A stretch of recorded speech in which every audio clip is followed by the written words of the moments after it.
Hello, folks. This is Michael Broussard. Welcome once again to Survivors Stories. Our guest today is artist and poet Jay Besemer, who has kindly agreed to answer your questions and to tell you a little bit about his abuse experience and his healing experience. When you want to ask Jay a question, what you need to do is go down to the bottom of your Zoom window where it says Q&A. You click on that, you type in your question, and I will see there's a notification there, and I will read the questions off to Jay. You're welcome to ask a question while Jay is still talking. I will wait until he is finished, and then I will ask him the question. But if you think of something, you don't want to forget it, go ahead and type it in. I want to say welcome so much, Jay. I truly appreciate you being here. Thank you so much. You're welcome. I'm really glad to be here. Hope to be of service. Before we dive into our questions, like we were talking earlier, I do want to give people who are with us today a little bit of a sense of what to expect of me. I want you all to know what I will not be doing, because I recognize that there is, at least on my part, I know sometimes if I'm at a conversation like this, I have some trepidation, some anxiety. Oh, am I going to be triggered? What do I expect? So here is a little bit of what to expect from me. First of all, I will not be describing my abuse experiences in detail, graphically, or at great length. That's not my focus today. I may also need to mention briefly things like alcohol misuse and disordered eating and those kinds of things, possibly things that may be labeled as self-harm are not necessarily always self-harm, but some people may perceive them as that. Again, I won't be going into great detail, but some of my experiences, if I'm going to talk about stuff, I may need to mention those things. So if that's part of your experience, I will be kind and careful with that, because I I know how it goes. The other thing is, I'm Irish. I'm going to try very hard not to cuss, um, because I realize that, including my own abuse experience, that, you know, cussing in anger is part of many people's abuse experiences, like I said, including my own. If the occasional word slips by, just know I am not speaking in anger or rage. I'm speaking accidentally in emphasis of something I'm saying. Okay. So, like I said, I'll be mindful of my speech. I'm used to that. But if something slips by, I'm not angry. I'm not rageful. I'm not lashing out. It's an Irish emphasis, as it were. So I dropped my book. I think with that, oh, the other thing is, please don't hesitate to put your own safety first. If you need to slip away, take a small break, exit the room completely, please do so. No, no shame, no anything. You've got to keep your own safety first. So with that, I'm ready for questions. I appreciate all that, Jay. Thank you so much. That's very reassuring for our attendees and, of course, for myself. So I'd like to start off by asking you about your experience with therapy. Tell us a bit about your experience with therapy. Okay, well, first of all, this may not be apparent, but I just turned 53, and this has been a lifetime project, a lifetime engagement, a dance with healing. And part of that, I'm lucky enough and grateful enough to be able to access therapy targeted towards different needs, off and on, since I was trying to remember the exact age. I think I was about 20. And I accessed that through campus resources at my undergrad school.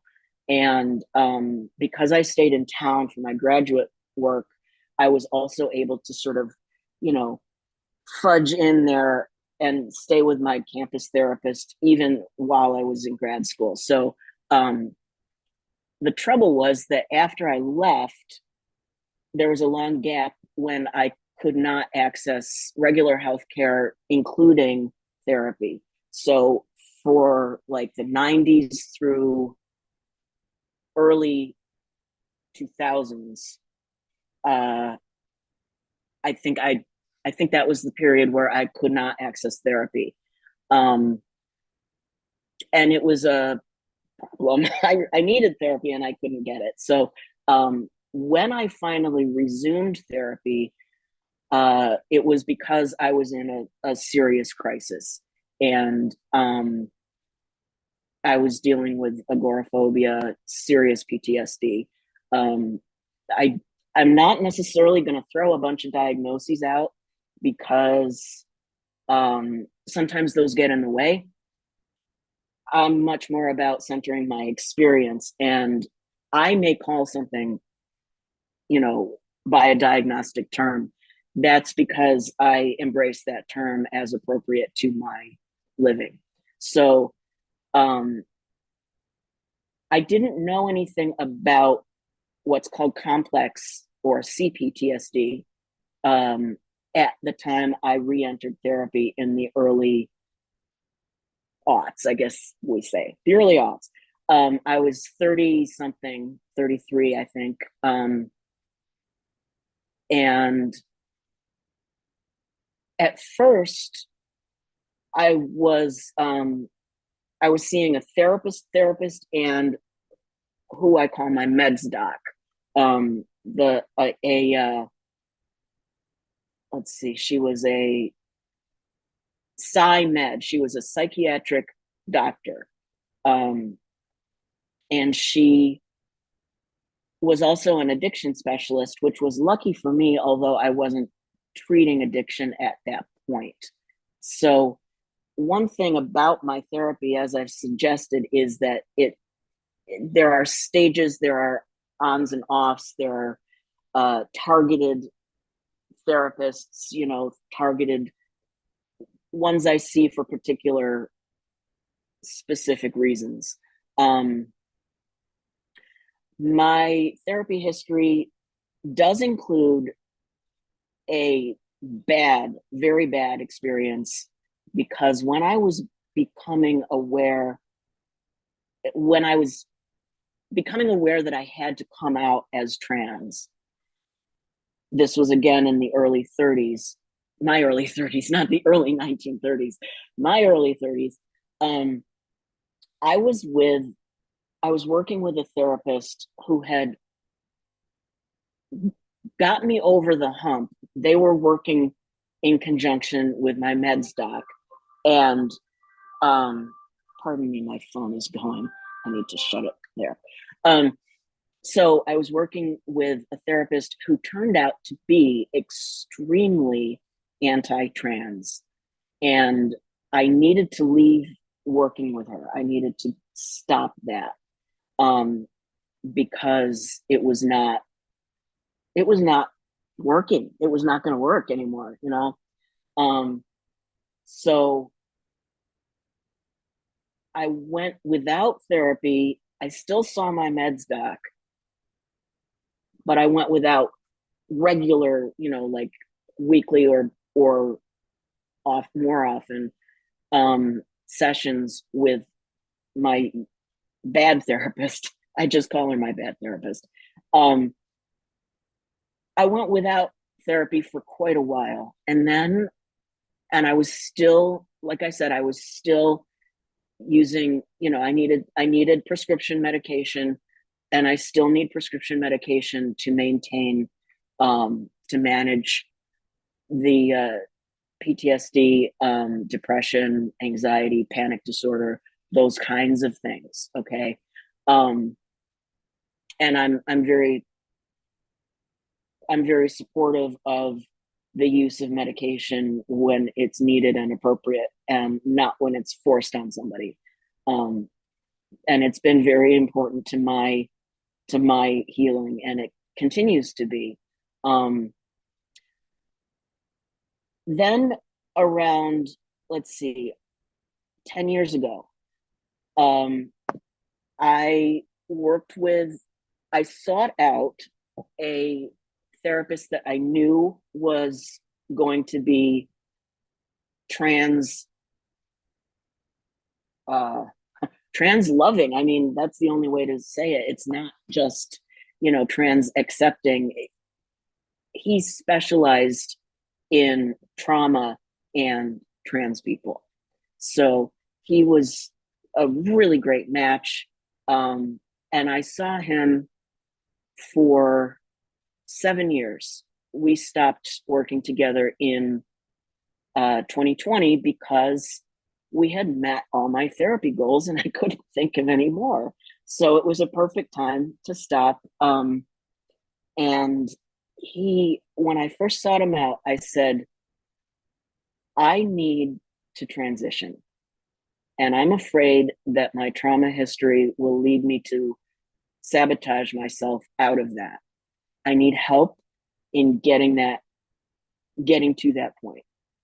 And he rolled up his sleeves and helped me roll up my sleeves. And we worked out some damn good tools together. And he's a wonderful person, and I miss him as a person, but I'm really proud of what we could do together. So there's my therapy story.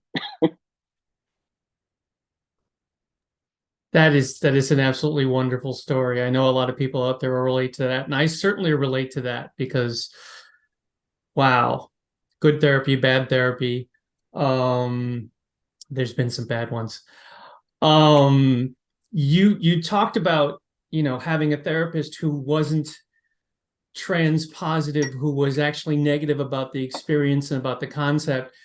Um, have you, in terms of the intersections of being a survivor, of being autistic, of being trans, how has that impacted you in different places, both challenges and also maybe sometimes advantages?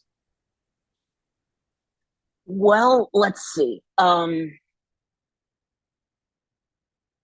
It's a very broad question, so I'm going to sort of pick little threads out as they emerge. One thing, it's sort of hooking back into the therapy question response. In terms of finding a therapist that ticks all those boxes, that's trauma informed, that's, trans literate, that's, like knows about autism in relation to other things, I'm never going to get anybody who's all that. So my beautiful, wonderful therapist who helped me with my transition goals and beyond, um, didn't have the experience to really honor the complexities of my particular expression of autism. Um, and that doesn't make him any less wonderful. It's just not something, it's not one of the boxes he could tick, right? Um, in terms of another specific area in which that has those, I keep knitting my fingers together and it is like a crochet, it's like, oh, the little textile of my embodiment.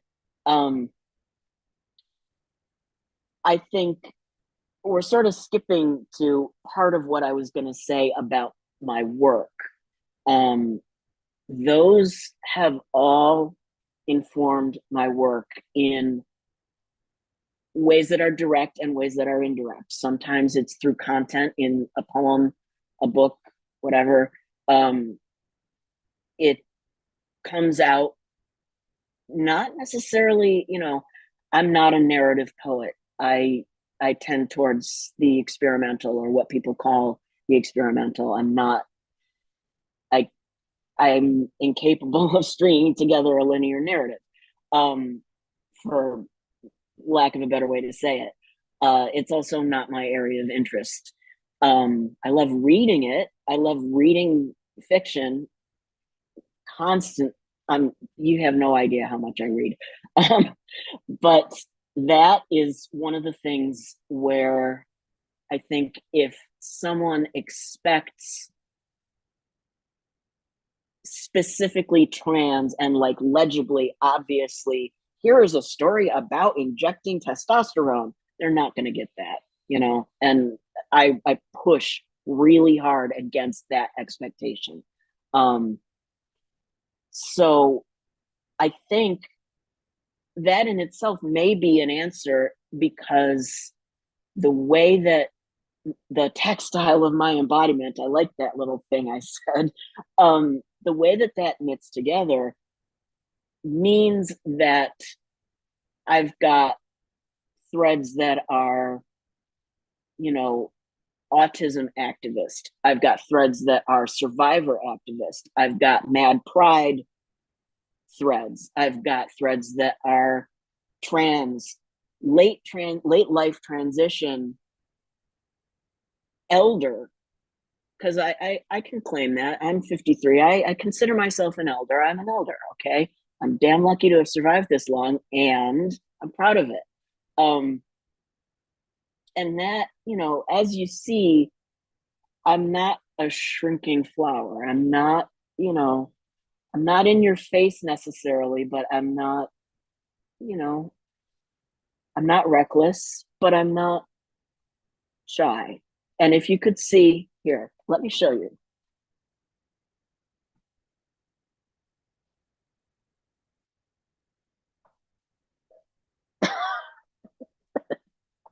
I'm wearing pink camo fatigues. So yeah, um, I don't know. I think I'm not sure I answered the question in a way that is useful, but um, I picked out what I could respond to best, I think. So yeah. I think that was actually very useful and very informative. So I thank you for that. Talia, one of our regulars and a good friend of mine, she had a comment and a question for you. She says, "Hi, Jay. Thank you for being here. I appreciate you sharing your story about therapists, the good and the bad. I think it's important to share that not all therapists are good. I always find it hard to leave a therapist, even if they aren't good or a good fit for me. It takes a lot of courage. How did you gain the courage to leave that therapist who wasn't supportive of you?" I was furious and I rode my anger into action, which is something I do a lot. I transform anger into action, into, right action, not just attacking people, or attacking myself. If I'm lucky, I can avoid that too. I have to work hard at it sometimes if old patterns click in. But yeah, I was I said in no uncertain terms, this is not going to work and I need to leave. I need to find another therapist. And she was not happy, which told me something. It told me a further thing. Um, and in fact, it confirmed that I was right to leave because if she was that invested in that role of being my therapist and I was the one, there was a power thing going on that she wasn't acknowledging and I needed to get out. And I could tell, and she had ceased being helpful and wound up being harmful. And the strength, I think, I mean, it's a bit glib to say I rode my anger out of there, but I mean, that's part of it. But I'm very active in my work with therapists. I take the lead. And I had gotten to the point where I wasn't going to apologize or be ashamed of who I am. And yes, ironically, she had helped me find tools to do that. But what was fascinating was that when I used those tools in our work, with her, she didn't like that. And I'm glad I'm out of there. So yeah. That's it's probably the wrong word to say, but I honestly find that a beautiful story. Um, Thank you. because It I, is. yeah, you said you rode your anger, and when you said you rode your anger, I was like, my God, yes. There have been situations I've gotten myself out of, therapists, personal relationships, all of that, and it was my anger at being mistreated, my anger at being diminished, and my anger at being disregarded. And I was able to harness that to lift myself out of a situation I didn't belong in. So I am very, very, very much in admiration of you for doing that. Talia just wanted to add that she loves your pink camo fatigues, by the way, and so do I, and I'm sure everyone does. Um, can you talk a little bit about the people in your life, the relationships in your life that have informed your healing and your journey in general? Yeah. Well, I mean, obviously, since we've been, looking into therapy, those are important relationships and they do inform healing. But um, personal relationships and to some degree professional relationships in job settings have been really important to me. Uh, it was interesting because when I was thinking about relationships in my life a little earlier this morning, I realized, oh yeah, there were,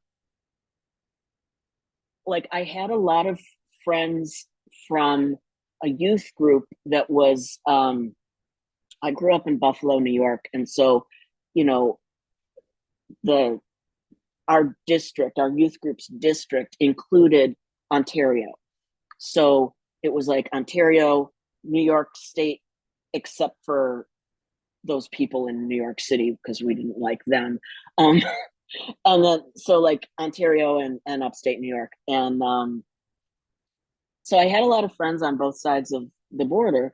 And that youth group and the larger district gatherings that we used to have were all very important for my being able to get used to peer relationships in a sort of at a scale where intimacy was possible and trust could be built, but it wasn't so overwhelming. It wasn't like school, where you had to do stuff. It was it was sort of it was almost a support group. It was more sort of hanging out. It was like life skills and shopping, eating at Greek restaurants. I don't know. I mean, we did just. I mean, there was sort of a minimal structure, but like most of it was. What I mostly remember is getting together with the other kids. This is in my teen years. So that flaps over into like just run of the mill friendships, not run of the mill, but like more typical friendships. Um, and I did a lot of learning through those experiences about what kind of friend I am and need. And I keep learning that as time goes on, as I know myself better, and as my needs change. But when I was in high school, I had a couple of really special teachers. One I lost tragically. He died. I loved him so much. He died very suddenly of a brain aneurysm, and the entire school was just wrecked because he was such a beloved teacher.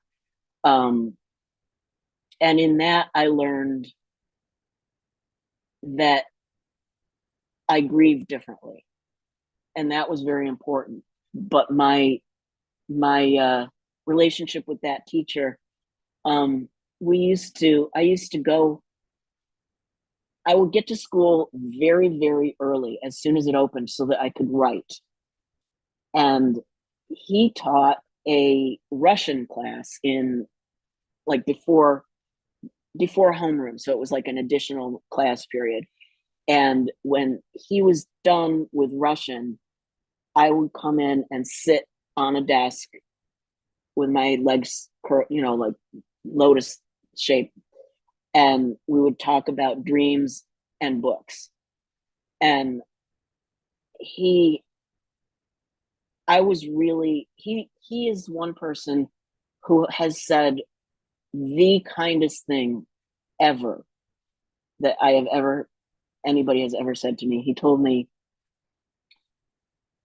because I had told him that I was very depressed and that I was afraid that, I was evil and tainted and horribly wrong. And he said, yeah, that is a fear that a lot of people have. I really understand. I've been through that myself. But you know what? You have a light in you that others want to be near and they want to share in that. And that's who you are. And I mean, it, it was the most loving thing anybody has ever said to me. Um, and I still hang on to that. And I've had other mentors who have been really important to me. Poetry mentors, other types of writing mentors, political mentors. I had a when I was in grad school, I went to grad school for creative writing for poetry, and at the time, I had a job with a research biochemist. His name was Dr. Leland C. Clark Jr., who's, among other things, the inventor of the heart lung machine. And he also invented the oxygen sensing electrode and the glucose sensing electrode that diabetics like me use all the time to, check our blood sugar levels. So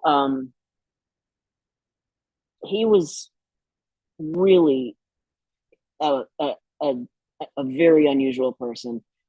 Very, I mean, brilliant, silly, goofy.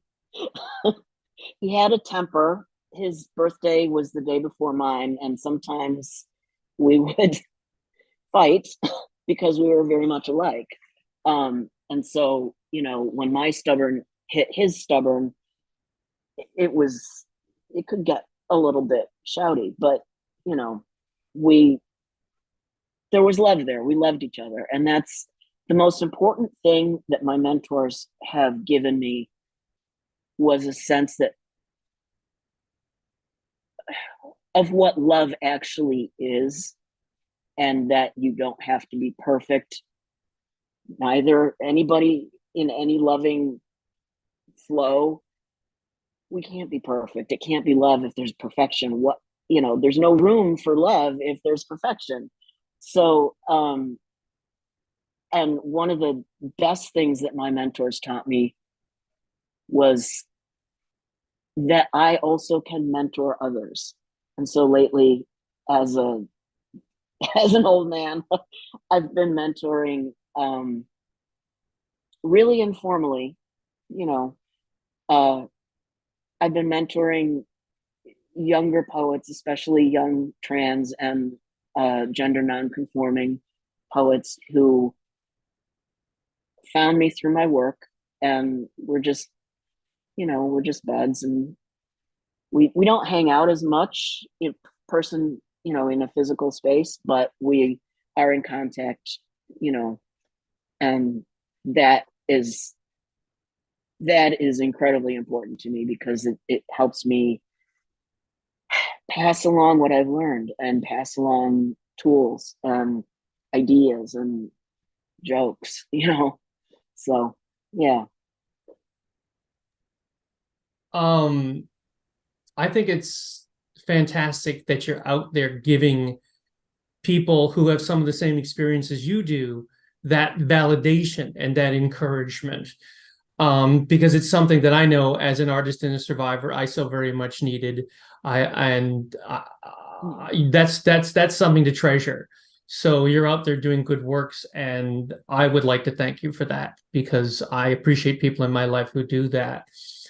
You talk about mentor student type relationships. Can we move out to the wider world? And are there patterns you've observed in your other relationships that might possibly be informed by the abuse or by other things in your life? Yeah, this is one of those areas that connects back to the question of how things, how being autistic, how being a survivor, how being trans has, you know, shown up in my life, and influenced things. Because in terms of personal relationships, um, it has sometimes been a tizzy. I mean, it's been one recurring thing, and I think this has something to do with autism, with my autism, and people not knowing what to do with me. Um, it's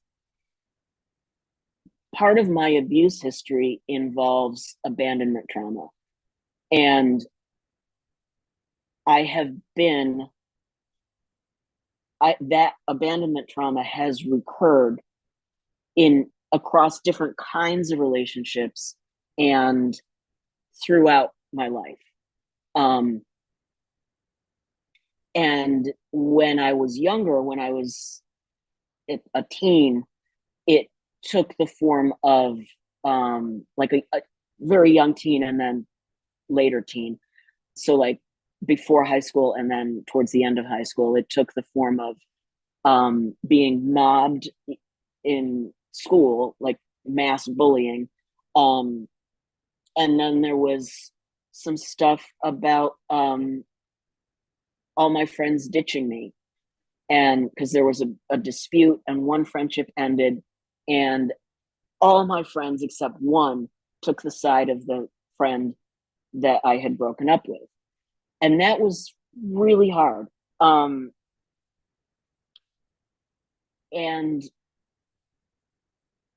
I found that, I mean, it took a while, but I made a whole bunch of new friends. And then the ones that left were like, oh, we're so sorry. And some of them I was like, yeah, okay, fine, let's work this out. And others are like, I was like, that you had your chance, hon. Bye. But I didn't change. So uh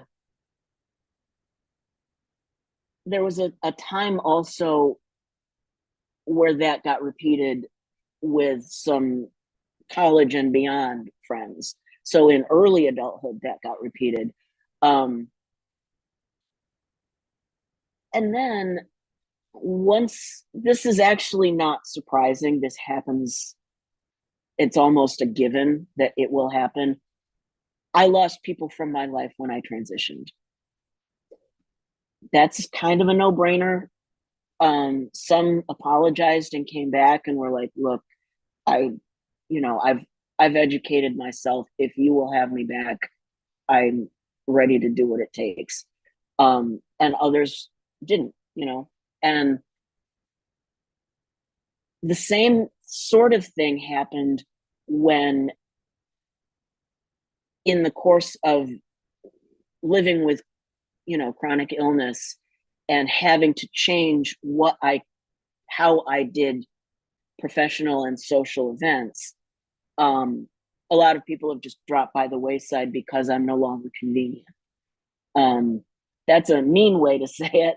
A different way to say it may also be that everybody's lives have gotten so complicated that there isn't room for extra, there's no way to wedge me in, and okay, that's a that's a good, that's a half full, half empty type of dilemma, but honestly, the way I would put it is that it was harder for them to fit me into their lives when I was no longer convenient. Because if you want to see me, chances are you have to come over here and be in my incredibly cool space, which I would love to share with you, but not everybody can come down to the South Side, you know? So, yeah. So those are some patterns. They're lost, really. Um, so over time, while we're talking about relationships and life and growth and all that stuff, are there skills, are there strengths, are there strategies you have developed which have helped you sort of manage your healing better over time?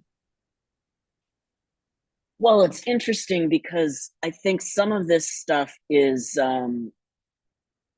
a sense of honing what's already there.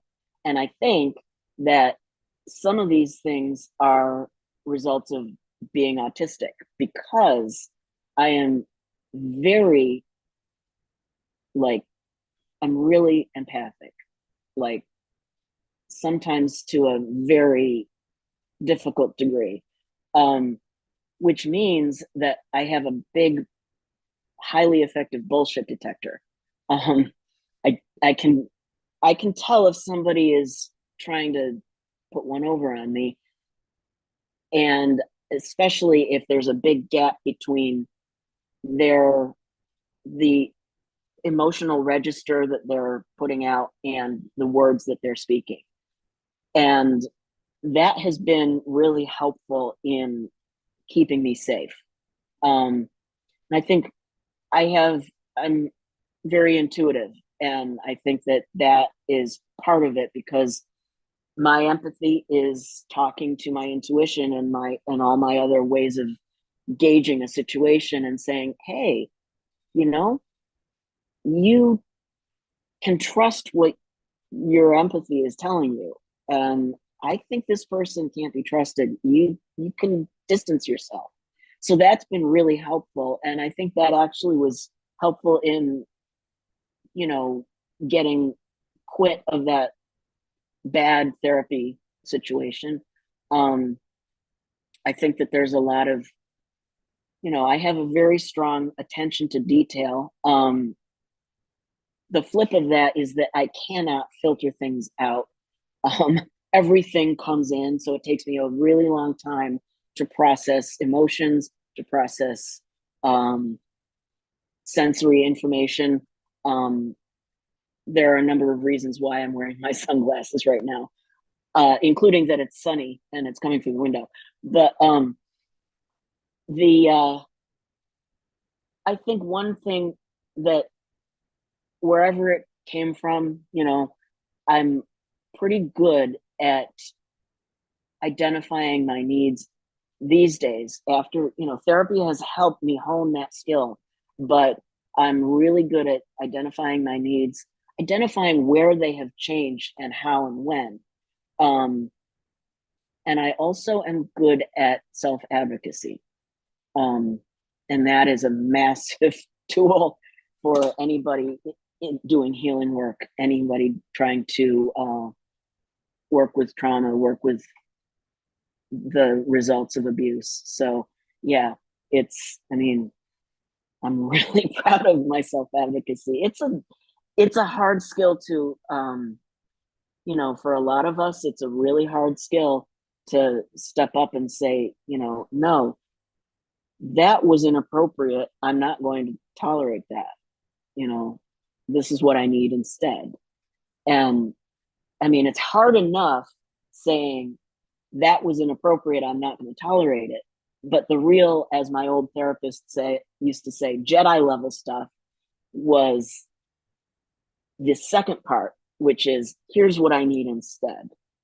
And putting it out there as if, yeah, and I expect this. I expect you to respond to what I need instead, you know. So those are some really good skills and aptitudes um, that have really helped me with living with all this stuff and the way it changes. So and responding and staying responsive to all the different context stuff and what's coming up from inside me and that sort of thing.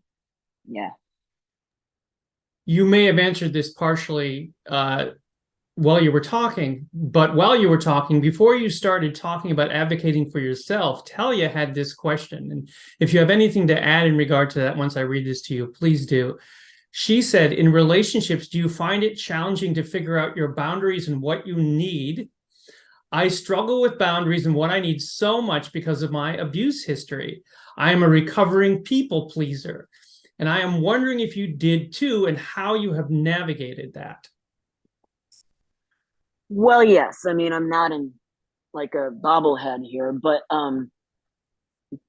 yes, some of my work, some of my boundary awareness has been stuff that has been a sort of a gift of autism, because I've always been very contained in myself and had a strong sense of um, what's me and what's not me.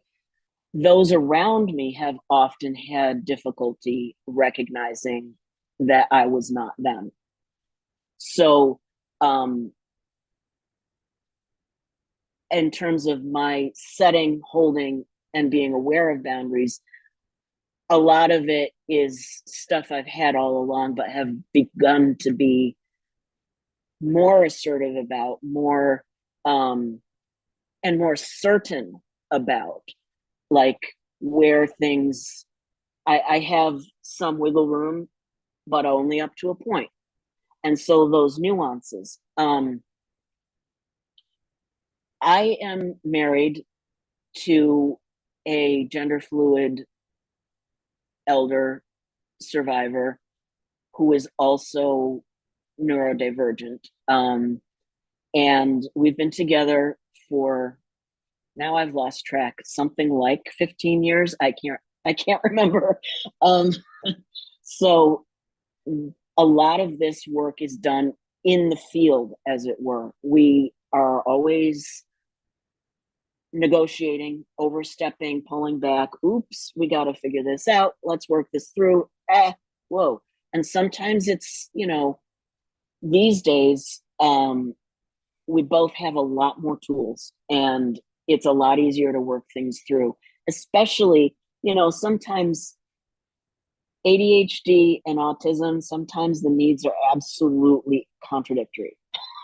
and other times they're like right on, right the same. So a lot of what we do now in terms of boundary negotiation has to do with, honey, this is me, honey, I'm totally overwhelmed. I'm close to meltdown. Can you not put that on repeat one more time? Or I know we've said we were going to do this, but I need some time, quiet time in the bedroom alone. And and there's this trust that we've been fortunate enough to build and work really hard between us, to establish and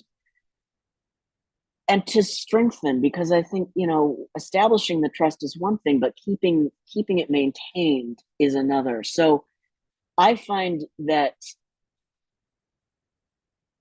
being able to trust somebody does really help with setting the boundaries, and maintaining them, especially when boundaries change, because my needs change, boundaries change, and then suddenly it's a whole new pattern that you have to take in and respond to, both me with the boundary and my spouse with responding to the boundary. So it's a flow of energy, it's a give and take, and it's in constant motion. So that's something that I've found, once I figured that out, like, oh, it's not and the end, the boundary will shift, and that's okay, and that's good. In fact, that's supposed to happen. I mean, some things are non-negotiable and won't change. We don't have alcohol or casual drugs in the house. That's not going to change. But some of the other things about, responding to each other's needs and those kinds of boundaries, those are flexible and they're always all over the place. So it's hairy, but it's really good. I actually think I just learned a lot about how I can operate in my own relationship with my wife. So thank you very much. I appreciate that. That actually further informed me because a lot of what you're talking about is very familiar to me, but a lot of it was not. So thank you for that. Laura had a question for you. How did you accept yourself when others were giving you a hard time and abandon you? What keeps you moving forward? Um,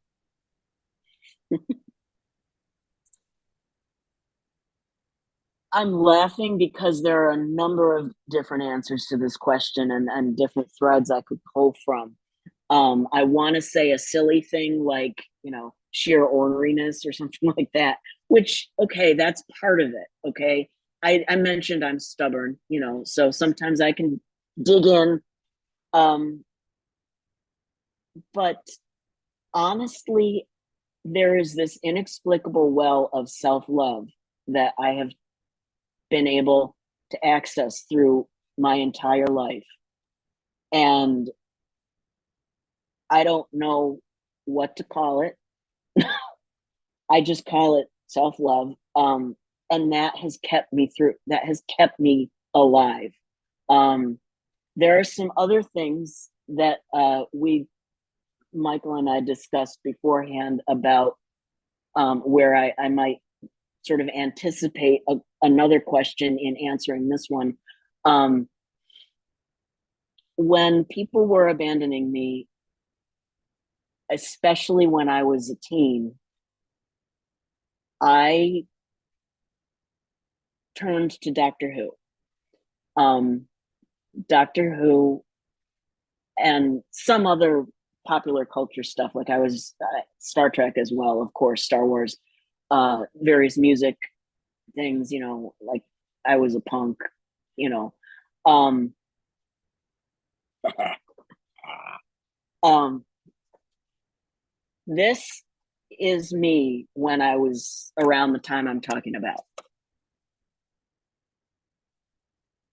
Not much difference, except for the hair length, and certain elements of what's underneath the clothes. But the the thing about Doctor Who was that the Doctor's an alien. They may look as though they're human, but they don't know what is going on. They're not human. They don't do human relationships in a way that people expect. Um, Interestingly enough, they need other people. Okay, they need to be social, but there's always a sort of there's boundaries. Hey, and there's a lot of really, you know, the Doctor and their companions, they're not always, simpatico. They don't always agree. They don't always even get along. There's lots of disagreement, lots of fighting. People go off in a huff and then come back. People are wrong and confronted for it, and it's worked out. So when I was abandoned by other people in my life, I would turn to the Doctor as both a figure I could love safely, who would not abandon me, and as a kind of a mentor themselves. I mean, a fictional mentor, but a real mentor, you know, um, a fictional mentor, but a real mentor. You know how both of those things can be true at the same time. So, um, the Doctor was also somebody I could feel validated by because I had so many similar traits. My behavior didn't always make sense to those people around me, and that's why they left. That didn't mean I was wrong. That meant I was different. And, you know, I did notice that the doctor doesn't spend much time fussing over being different, being ashamed about being different. The doctor embraces their difference. So that suggested to me that maybe I could do that too. And it wasn't, it wasn't always, in a way, that was easy, because I knew, so many teenagers, they just want to be normal. Ain't no such thing, honey. And even if there were, it's not on the table for me, right? Menu says no normal anywhere on the menu. Okay. Um, so I let myself off the hook from feeling like I was required to try to be normal. And I think that scared a lot of my friends. I think that my friends, when they left me when I was a teen, it was because I scared the bleep out of them, you know? Um, and sometimes my behavior was out of control and inappropriate, and they didn't want that. But by and large, because I was a teenager, every teenager is going to be out of control and inappropriate at least some of the time. Um, I think that there were things that they missed about the way that I moved around in the world, that made them regret leaving, even though, you know, some of it wasn't able to be patched up. Many of them, I mean, also, it was close to the end of my high school career, and we went our separate ways just naturally, because life is life. But it was, there was a lot of internal resources, and there were also media resources that I saw, and some of my mentors at the time were also helpful.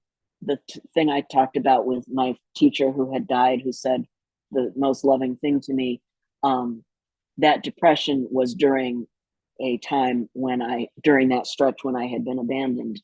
And so certainly, there were occasional trustworthy adults that I could turn to, and he was one of them, and that helped a lot. You'll have to forgive me a bit because while you were talking about Doctor Who and how much it meant to you, it kind of put tears in my eyes because I don't think I would have survived without it. So Yeah. you kind of hit me High really five. hard. High five. High five. Um, exactly. Um, we're getting close to the hour, but before we get there, there's two things. One thing, I want to read you this thing from Talia, which is an expression of gratitude for something that you said. She said, I never thought about boundaries and needs as being connected like that, that there are two parts to that. No, that's not appropriate. And here's what I need instead. And that boundaries can shift. Wow. Jay, you just blew my mind. Thank you so much. The other thing I want to say to you, Jay, is we've jumped around a lot to a lot of different things. I know we haven't necessarily covered everything you wanted to talk about. If there's Sure. anything else that you want to talk about right now, this is it right here. Just hang on. I need Sure. to consult my notes.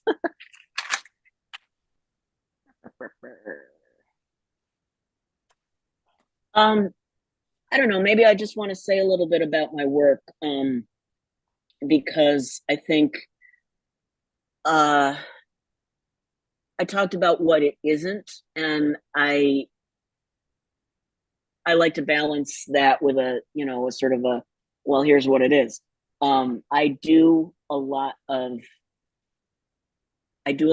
collage, cut paper collage, glue stick, kicking it old school here. And I do a lot of video work as well. Mostly I'm known for my poetry. I have several books out. And if people are interested, one thing I could do is get together some, like, links to resources that have helped me, links to my own work, that sort of thing that you can then distribute, Michael, in a newsletter or whatever, however you do it. And because I mean, I don't want to be like commercial, but I also want to say the other thing that has always kept me alive is my work. It's why I'm here. I'm here to help people, and I'm here to I'm here to be an artist and to be a poet, and that's what I have to contribute. And I've been doing that for most of my life. So one of the ways that I use my agency, and one of the ways that I, embrace my empowerment, is to be an artist in the world, to be a poet in the world, and to live from that space. I've had other, jobs in the past and whatever, and those have been, I've contributed in various ways through those, but I really feel like on a person to person level, doing things like this and through my creative work, those are the two things that I am best able to be of service in doing. So that's basically I mean, there are a lot of artists who are survivors, lots of poets who are survivors. There's an awful lot of performers. I mean, I have a theater history. I can't perform live anymore. But I I've been out there. I miss the stage, but it's I embrace that in other areas of my life. I try to get back on stage, even if it's not on the boards, it's here or whatever. So I'm really grateful to be able to contribute in those ways, and I know that whoever needs to find my work will find it. And I'm just lucky to be able to be of service that way too. So but yeah, and thank you for accepting my offer to show up and be here, I guess. Yeah. So. And also, I want to refer back and say thank you for your patience with the fact that after you told me how to say your name correctly, I said it incorrectly at the top of the interview. Now, I would like to say thank you to Jay for being here. Thank you to all those who attended, for your questions, for your support for Jay, and for the work that we do at Ask a Sex Abuse Survivor. Before I go, I just want to let you know that if you want to join our mailing list, you can go to tinyletter.com/askasurvivor, tinyletter.com/askasurvivor, and sign up for our mailing list and get announcements about all of our events, about our support groups, about everything that we do. If you want to contact me, you can contact me at askasurvivor@gmail.com. That's askasurvivor@gmail.com. Again, thank you, Jay. Thanks to all of you. And I hope to see a lot of you at the next one. Bye-bye.